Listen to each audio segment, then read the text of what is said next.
Hey everybody, it's Lynn from A Bit of Birdsong. I am here with my October daily entries for yesterday, October 5th, and today, October 6th.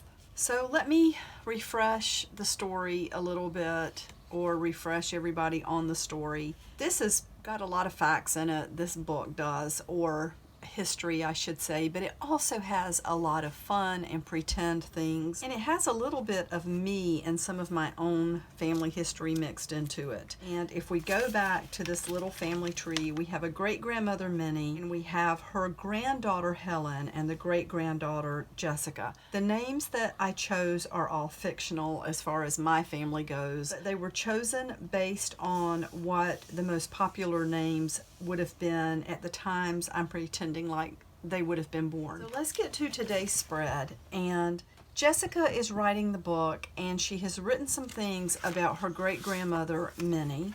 She has this little painting that she did of her great-grandmother, and you know, she was fairly young. She's kind of romanticizing everything she's heard about her great-grandmother. And she wrote this diary entry. It says October 6th, 2019, which is today. Jessica would have been 36 when she wrote this. It is said that my great-grandmother Minnie was disliked by many in her early years for being a witch. My mother said she was not a witch at all, but rather a private, beautiful woman who knew all about healing with plants and using old ways to do things. I never knew her, save a vague memory of her riding in a car with us when I was 4. We were going to get ice cream. Our lives all overlap, and yet we are kindred and should be more like sisters and friends, if only we could all live at the same time. You know, my great-grandmother did live to be almost 100, and in this book, Minnie lived to be 100. And I do have a memory of my great-grandmother. And we were going to get ice cream, and I was about 4 years old. And it wouldn't be long after that that my great-grandmother died. And I look back at that and I think, I was so little. I had absolutely no appreciation of who I was sitting in the car with. The woman I was sitting in the car with was the one who was said to be able to take a handgun, shoot a squirrel from a tree branch, and then cook it. I do have a picture of her holding a handgun with her husband, and she raised my grandmother and my great uncle in a covered wagon. I don't really know that much, and I wish I knew more. That's the whole thing. And I do feel like this, if only we could have all lived at the same time, but that would not be, we wouldn't be here like we are, and it wouldn't be so bittersweet and so poignant that we have moments like that where, you know, my life crossed with hers. If I could have been older, if I could have taken that ride with her and had a totally different, more mature point of view, I could have asked her, what was it like when you grew up? What was it like when you raised my grandmother?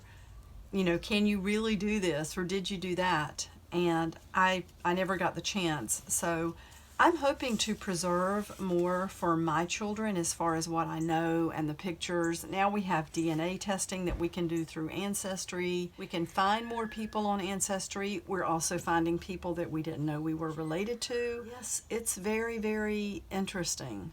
That is the sort of half fact, half fiction letter from Jessica to her diary about her great-grandmother Minnie. Some of the things I did just to make this a more beautiful page, I have this Japanese paper that I purchased recently.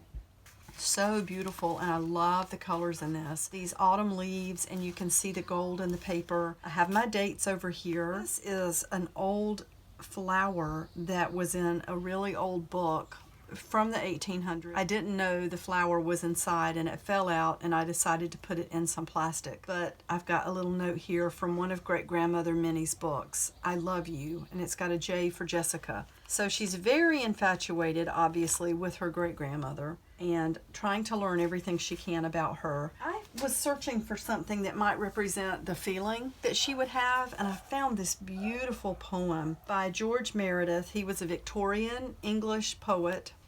This is a beautiful, beautiful poem. I have to tell you, I was unfamiliar with this, but it kind of sums up how I think Jessica would be feeling about her great-grandmother, who was very versed in plants and plant medicine. It's called Dirge in Woods. A wind sways the pines, and below not a breath of wild air.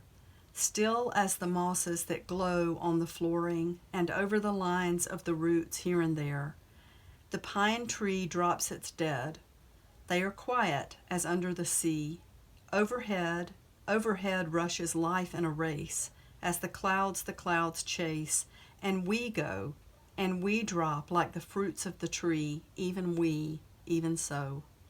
Isn't that beautiful?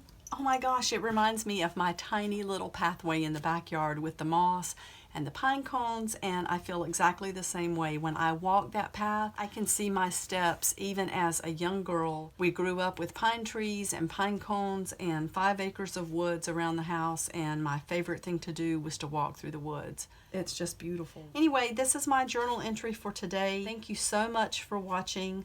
I will be back very soon with another October Daily. Bye for now.